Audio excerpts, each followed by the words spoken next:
আপনাদের সামনে এই বহিষ্কারের তীব্র নিন্দা ও প্রতিবাদ জানাচ্ছি। প্রিয় আমার এ ধরনের অন্যায় কাজ যেন ওদের ভবিষ্যতে আর কোনোদিন না হয়, সেজন্য আমি শ্রীপুর উপজেলা বিএনপিকে বাংলাদেশ জাতীয়তাবাদী যুবদল শ্রীপুর উপজেলার পক্ষ থেকে সাবধান করে দিতে চাই।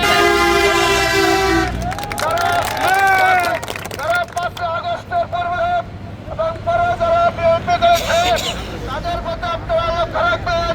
তারা নতুন বিএনপি যারা সেরেছে, যারা বিএনপি নামে হামলা বিএনপিকে ধ্বংসের দ্বারবন্ধে নিয়ে যাওয়ার জন্য যারা আওয়ামী লীগের সাথে আঘাত করে, আপনারা তাদের প্রতি নজর দেন না। আপনারা ত্যাগী নেতা কর্মীদেরকে বহিষ্কারের জন্য পাগল হয়ে পড়ছেন। আপনারা প্রিয় ভাইরা আমার, আজকের এই বহিষ্কারের প্রতিবাদ মিছিলে এখন আপনাদের সামনে বক্তব্য রাখবেন বাংলাদেশ জাতীয়তাবাদী যুবদল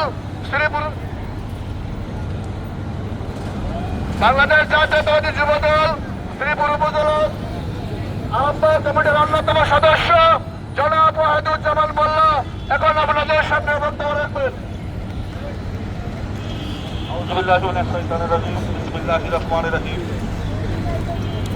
সম্মানিত উপস্থিতি, আজকে আমাদের মাঝে উপস্থিত আছেন গাজীপুরের বিএনপি যুবদল ছাত্রদল অঙ্গ সহযোগী সংগঠনের নেতৃবৃন্দ সকলকে আমি গাজীপুর জেলা শ্রীপুর উপজেলা তথা গাজীপুর যুবদলের পক্ষ থেকে অভিনন্দন করছি। আপনারা জানেন এরিয়া, এখানে লক্ষ লক্ষ হাজার হাজার শ্রমিক বাইরে এখানে কাজ করতে আসে। আমাদের এই 5 নং ওয়ার্ডের বিএনপিকে আমরা এখানে প্রতিষ্ঠিত করেছি।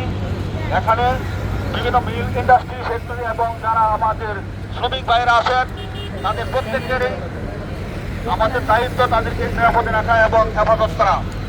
সেখানে সন্ত্রাস, চাঁদাবাজ এবং ধোঁকাবাজরা আমরা তাদের সেখানে এই 5 নং ওয়ার্ড বিএনপি জনাব মোহাম্মদ মুজিবুর রহমান মোল্লা এবং আয়াতুল্লাহ খোমেনির নেতৃত্বেই এখানে যেগুলো বলে প্রতিহিত করা হবে এবং আমাদের ঐতিহ্যকে ধরে রাখার জন্য আমাদের প্রচেষ্টা করে যেতে হবে। আপনারা জানেন বিগত একদিন আগে নিজের সেক্টরের সামনে কিছু সংখ্যক আওয়ামী সন্ত্রাসীরা বিভিন্ন ভাবে পায়তারা করে ফ্যাক্টরির জোট এবং গাড়িকে তারা প্রতিহত করতে চেয়েছিল।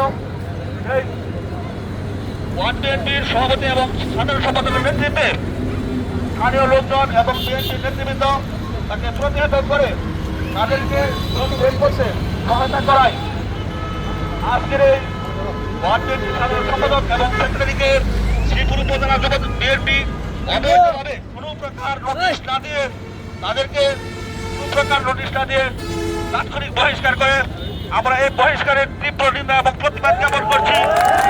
পাশাপাশি আজকের এই প্রতিবাদ মিছিলে যারা উপস্থিত আছেন সকলকে ধন্যবাদ জানিয়ে আমি আমার সংক্ষিপ্ত বক্তব্য শেষ করছি। বাংলাদেশ জিন্দাবাদ, জাতীয়তাবাদী যুবদল জিন্দাবাদ। সকলকে ধন্যবাদ। আসসালামু আলাইকুম।